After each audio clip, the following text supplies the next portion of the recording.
ಇವತ್ತು ತೆಂಗಿನಕಾಯನ್ನು ಅಥವಾ ಶೇಂಗಾ ಸಾರು ಮಾಡೋಣ. ಕೊಬ್ಬರಿ ಎಣ್ಣೆನ ಹಾಕ್ಕೊಂಡಿದ್ದೀನಿ. ಇಂಗ್ರೀಡಿಯೆಂಟ್ಸ್ ನೋಡೋಣ. ಕೊತ್ತಂಬರಿ ಸೊಪ್ಪು, ಹಸಿಮೆಣಸಿನ್ಕಾಯಿ, ಒಣಮೆಣಸಿನ್ಕಾಯಿ, ಇಂಗು, ಕರಿಬೇವು, ತೆಂಗಿನಕಾಯಿ ತುರಿದಿಟ್ಟಿರೋದು. ಬಿಸಿ ಅನ್ನ ರೆಡಿಯಾಗಿದೆ. ಒಗ್ಗರಣೆಗೆ ಸಾಸಿವೆ, ಜೀರಿಗೆ, ಕಡಲೆಬೇಳೆ, ಉದ್ದಿನಬೇಳೆ. ಈಗ ಶುರು ಮಾಡೋಣ.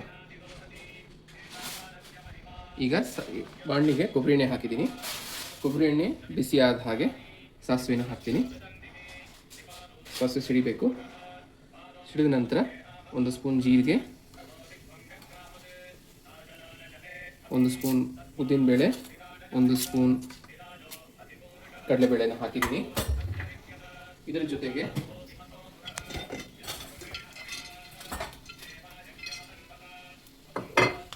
ಗೋಡಂಬಿಯನ್ನು ಹಾಕ್ತೀನಿ. ಮಿಸ್ ಮಾಡಿದ್ದೀನಿ ಇದನ್ನು ಹೇಳೋಕ್ಕೆ. ಗೋಡಂಬಿಯನ್ನು ಹಾಕ್ತೀನಿ. ಕಡಲೆಬೇಳೆ, ಉದ್ದಿನಬೇಳೆ ಎಲ್ಲ ಕೆಂಪಾಗಿದೆ ಗೋಡಂಬಿ ಜೊತೆ. ಈ ಸ್ಟೇಜಲ್ಲಿ ನಾನು ಹಸಿರು ಮೆಣಸಿನ್ಕಾಯಿ, ಒಣಮೆಣಸಿನ್ಕಾಯಿ ಮತ್ತು ಕರಿಬೇವನ್ನು ಹಾಕ್ತೀನಿ.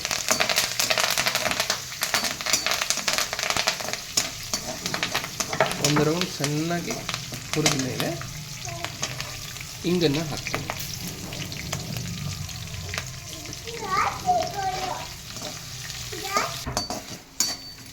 ಈ ಸ್ಟೇಜಲ್ಲಿ ಚೆನ್ನಾಗಿ ಹುರಿದ ನಂತರ ತೆಂಗಿನಕಾಯಿ, ಕಡಲೆಬೇಳೆ, ಉದ್ದಿನಬೇಳೆ, ಸಾಸಿವೆ, ಕರಿಬೇವು ಎಲ್ಲ ಚೆನ್ನಾಗಿ ಹುರಿದ ಮೇಲೆ ತೆಂಗಿನಕಾಯಿನ ಹಾಕೋಣ.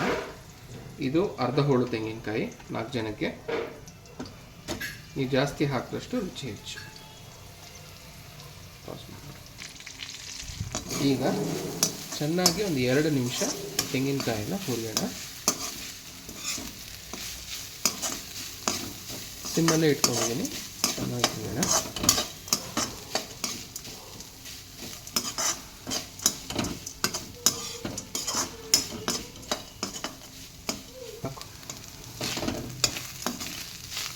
ನೋಡಿ, ಒಂದು 2 ನಿಮಿಷ ಹುರಿದಿದ್ದೀನಿ. ಈ ಸ್ಟೇಜಲ್ಲೇ ಉಪ್ಪನ್ನು ಹಾಕ್ತೀನಿ.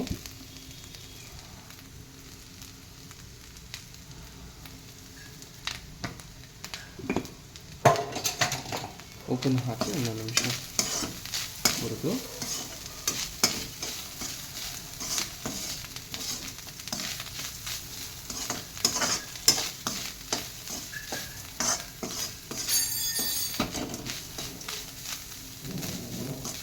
ಈ ಸ್ಟೇಜಲ್ಲಿ ಅನ್ನವನ್ನು ಹಾಕೋಣ.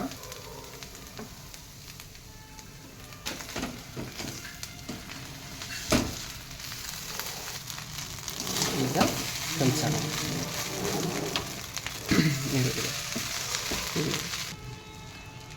ಕಲಿಸುವಾಗಲೇ, ಬಿಸಿ ಇರುವಾಗಲೇ ಕೊತ್ತಂಬರಿ ಸೊಪ್ಪನ್ನು ಹಾಕ್ತಿದ್ದೀನಿ. ಎಷ್ಟು ಸುಲಭ ಅಲ್ಲ?